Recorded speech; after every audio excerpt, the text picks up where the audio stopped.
Campaign 2016 continues now. Joining us live in studio, our political analyst, Joe Fleming. It is March Madness, not only for basketball, but seems to be getting more mad as the campaign season continues. Let's first talk about Donald Trump and those rallies in Chicago and the violence. You were telling me a couple of minutes ago, this reminds you of you when you were a kid. When I was a kid, 1968 Democratic Convention in Chicago, I've never seen anything like this. I mean, we have a presidential candidate who basically sort of condones what's going on.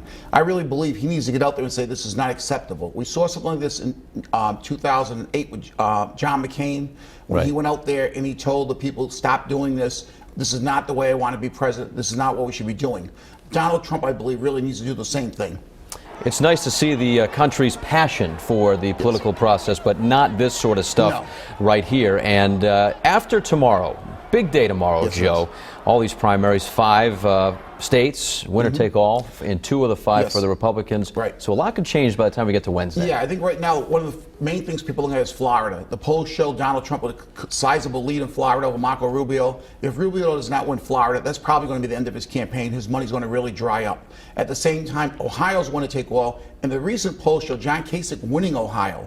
So if Kasich can hold on and win Ohio, that's going to keep his campaign going. Even though he's 1 for 25, if it becomes a 3-way race, John Kasich could become the establishment candidate for the presidency to try to stop Donald Trump. Do you suspect Rubio will be dropping out after Tuesday if he doesn't win in Florida? I would think if he doesn't win Florida, you can't carry your home state. He said he's going to carry it. I really think he's going to drop out because of the simple reason the money's going to dry up. All right, let's go to the Democratic side. You know, you see Bernie Sanders and Hillary Clinton focusing more now on the Republicans rather than each other.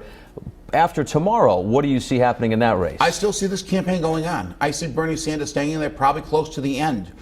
Tomorrow we want to look at Illinois, Missouri, 2 states where I think Bernie Sanders actually has a shot to win. He's probably not going to win Florida. He's probably not going to win North Carolina. Ohio, she has a commanding lead. But again, keep in mind, the polls showed her winning Michigan by double digits, and she lost.